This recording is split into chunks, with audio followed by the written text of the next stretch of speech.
যশোরে ভৈরব নদ থেকে অবৈধভাবে বালি উত্তোলনের খেসারত দিতে হচ্ছে শহরের পুরাতন কসবা ঘোষপাড়াবাসীকে।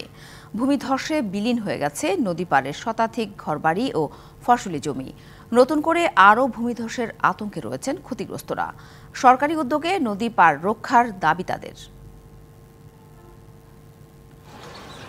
যশোর শহরের মাঝখান দিয়ে বয়ে চলা ভৈরব নদের জোয়ারভাটা না হলেও গত বছর পাড় ধসে নদীগর্ভে আংশিক বিলীন হয় পুরাতন কসবা ঘোষপাড়া এলাকার বেশ কয়েকটি বাড়ি। এ সময় বালি ও বাঁশ দিয়ে পাইলিং করে রক্ষা করা হয় নদীপাড়ের ঘরবাড়ি ও গাছপালা।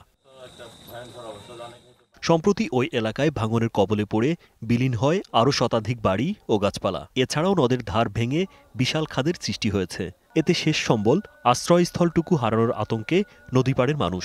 ঘরের ভিতরেই ছিলাম, যখন দেখছি সবকিছু নিয়ে চলে যাচ্ছে তখন দূরই বেরোইছি। কোনোদিন এই নদীর পানি ওঠে, নদী ভাঙে না, কিন্তু বালি তোলার পর থেকে এই অবস্থা। ক্ষতিগ্রস্তদের অভিযোগ ২০২২ সালে ভৈরব নদ খননের সময় প্রভাবশালী আওয়ামী লীগ নেতাদের নাম ভাঙিয়ে একটি মহল ড্রেজার বসিয়ে বালি বিক্রয় করে। এরপর থেকেই জোয়ারভাটা ছাড়াই পাড়ে ভাঙন দেখা দেয়। দুইবার ভেঙে, একবার ভেঙে ওই যে গেছে, আর একবার এই যে আমি নতুন ঘর এই যে করিলাম ধার দিন না করে, তাও এই যে ভেঙে। সুস্থ সমাধান করে যাতে আমরা বসবাস করতে পারি বাল বাচ্চা নিয়ে, এর আবেদন আমরা করতে চাই।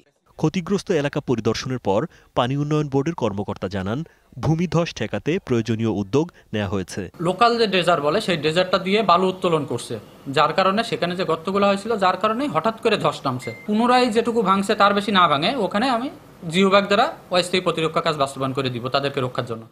ভূমিধস ঠেকাতে নদের পাড়ে বাদ দেয়া না হলে এখনও যতটুকু আছে সেসবও বিলীন হয়ে যাবে। তাই দ্রুত প্রয়োজনীয় উদ্যোগ নেবে প্রশাসন, এমন আশা ক্ষতিগ্রস্তদের।